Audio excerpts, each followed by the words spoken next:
2020 CR 4098A, State of Texas versus Brianna Renee Mitchell. Can I have parties announced for the record for the state? Brittany Sparks. Defense. The attorney of record, Monica Guerrero, covering for Ms. Guerrero, Joseph Stateson.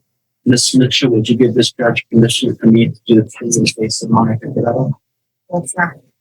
All right. I'm going to need you to speak up, okay? Yes. All right. Are you Brianna Mitchell? Yes, ma'am. All right. I'm showing you what's entitled Motion to Revoke Community Supervision. Did you review that with your attorney? Did you understand it? Yes. Are you the same Brianna Renee Mitchell who was placed on community supervision in 2020 CR 4098A for the offense of manslaughter on December 10th, 2021 for a term of 10 years? Is that you? Yes. All right, state.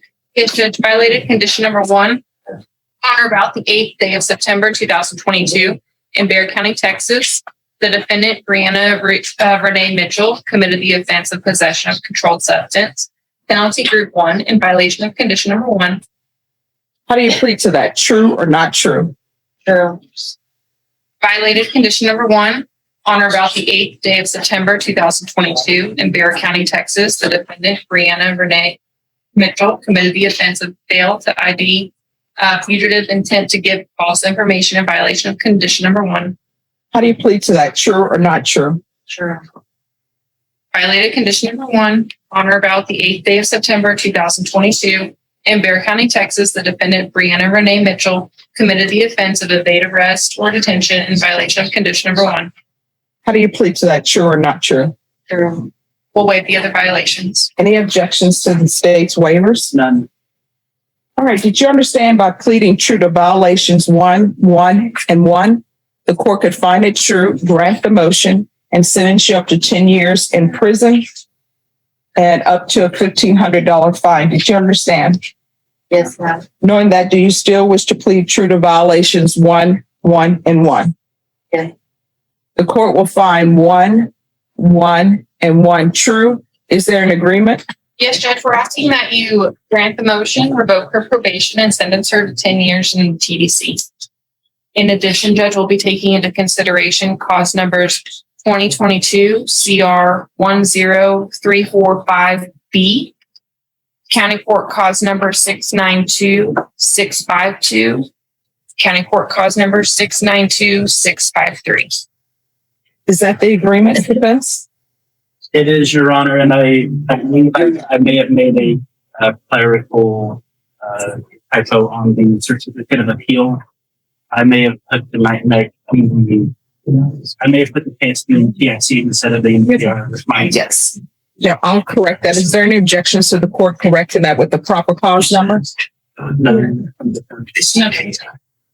if I may put something else in the record, Your Honor. Yes. This offense was created during a time where Ms. Mitchell was on federal release, supervised release. She has federal back time, and post the offense, she did time in federal prison. I have some dates if I could put those on the record. Yes.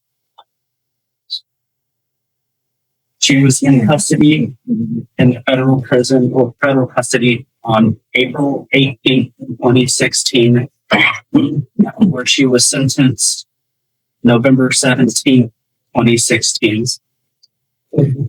And she was not released until April 3rd, 2020. When she was released April 3rd, 2020, it was supervised release. And there was a revocation hearing. And she has federal custody time from February 18th, 2022 to April 13th, 2022.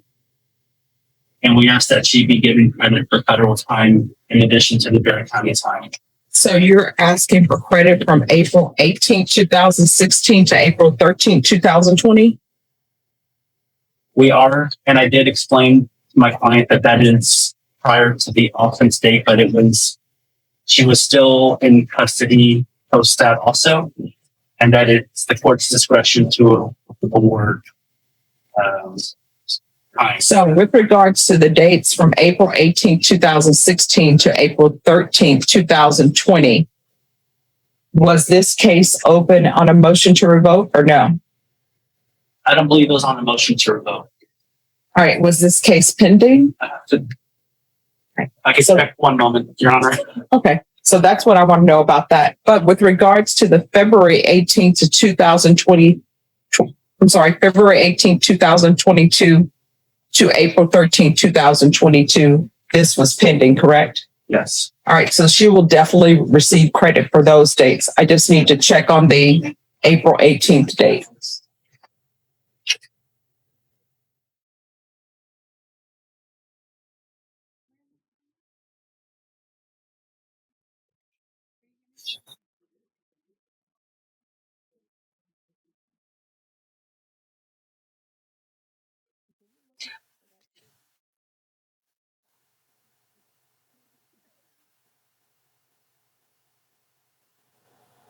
Oh, that one. Fairly don't. So when this case was on the system, what date was that again? January and then she was running patient for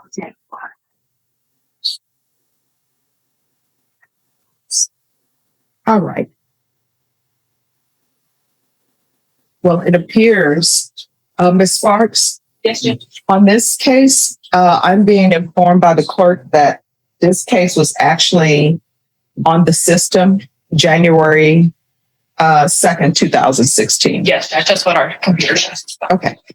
So we can go back on the record for now. So are you asking the court to follow this agreement? Yes. Are you waiving your right to appeal? Yes, ma'am. All right. Then the court is finding 1 and 1 true. The court will follow your agreement, revoke, sentence you to 10 years in the prison, take in consideration 2022 CR 10345B, County Court Cause number 692652, 692653, give you credit for any time served, and the court will give you the credit served in federal custody from April 18, 2016 to April 3rd, 2020, and February 18th, 2022 to April 13th, 2022. Is there anything else from either side with regards to sentencing? Okay. Nothing from defense. All right. For some reason, there's no affirmative finding on this of a On the deadly original. weapon. Yes. Let me see something, just one moment. I don't know what the underlying facts of this case were. Just give me 1 second.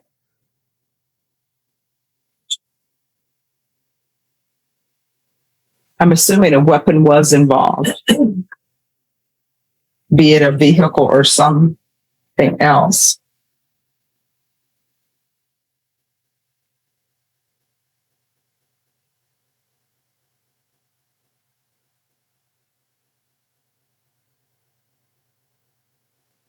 All right, yeah, it's involved a gun. It appears that my client appears that it was a co-defendant who had a gun or client who had a gun.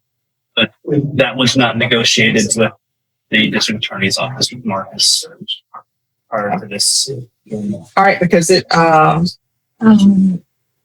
mean, according to the, and I know this is before your time, Mr. Statesman, but according to the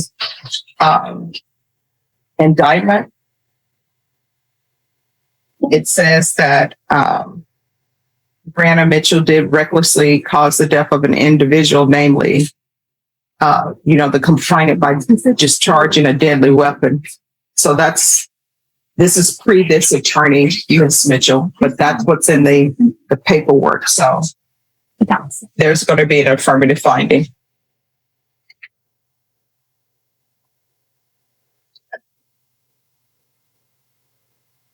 So there's an affirmative finding of a deadly weapon. I'm going to show you what's entitled Trial Court Certification of Defendant's Rights to Appeal. Did you review that with your attorney? Did you understand it? Yes, ma'am. All right, because this is a plea bargain agreement, because I followed your plea bargain agreement, Because you waive your right to appeal, you do not have the court's permission to appeal. Do you understand? Yes. Because it's a felony conviction, you're not allowed to own or possess any weapons or ammunition. If you have a question over what a weapon or ammunition is, you'll need to speak to an attorney. Do you understand? Yes. All right, good luck. We can go off the record. I saw in this case where parenting classes were ordered for you. So here's the thing. Someone else is taking care of your children or your child. When you are released from prison, and at some point you will be, do not go up to the house acting as though, here I am, let me put my rules in place and disregard whatever rules have been set for your children. You understand? You're going to have to humble yourself. All right.